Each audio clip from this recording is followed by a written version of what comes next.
Last month, one of my buyers found what they believed was the perfect home for them. It had only been on the market for 2 days, so we decided to make a move before the seller had a chance to compare our offer against everyone else's. We ended up submitting an offer on Friday with it expiring on Saturday. We gave them 24 hours, and over the weekend, there weren't any open houses that were scheduled. Now, this is one of my favorite offers to write, is the one the seller sees before anyone else's, because the best offer that the seller has at that time is your offer, the only offer in hand. We did submit a full cash price offer with a 24-hour expiration.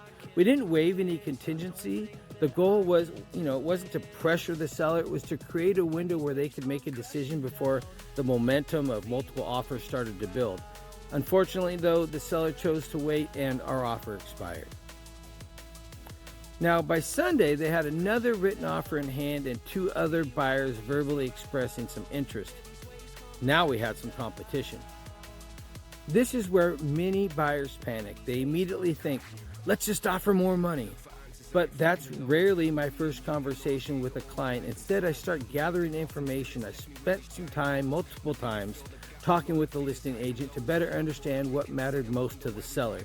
I rarely bring up the price. I ask questions about the seller's priorities, about how other offers might be structured, because every seller is different and every negotiation is different.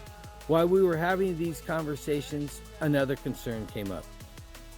Now, the seller already had completed a pre-inspection on the home, which is totally great. That's awesome. But for some reason, they didn't complete a sewer scope. And that's bad. This home was built in the late 1890s. And for my buyer, that was just too big of an unknown. So instead of us guessing, we got to work. We ended up scrambling to find a company that could perform the sewer scope before 10 a.m. on Monday, which was the offer review date. Thankfully, we found that the inspection came back clean and there were no problems. That gave my buyer the confidence to make a stronger offer based on facts and not hope. We adjusted our offer and it beat the other offers by just $3,000. Now, by doing our homework, we created favorable terms and strategic improvements that fit the seller's priorities because we've already done our homework. And that was asking the right questions.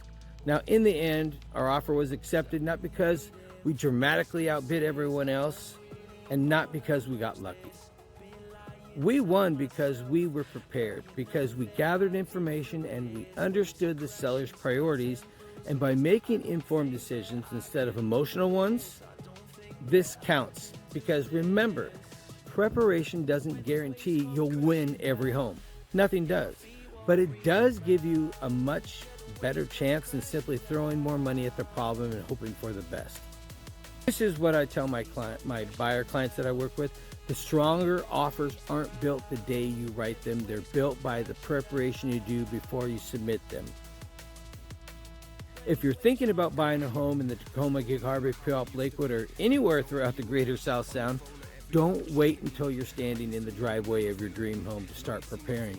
Let's build your strategy before you compete against other buyers, because remember, every home is different, every seller is different, and every negotiation deserves a strategy that's built around your goals, not someone else's. I'm Aaron, and I cover the Tacoma, Gig Harbor, Tacoma and South Sound market. I help buyers make informed decisions so they can compete with confidence instead of emotion. Follow me for more practical home buying strategies, negotiation insights, and general Washington real estate advice.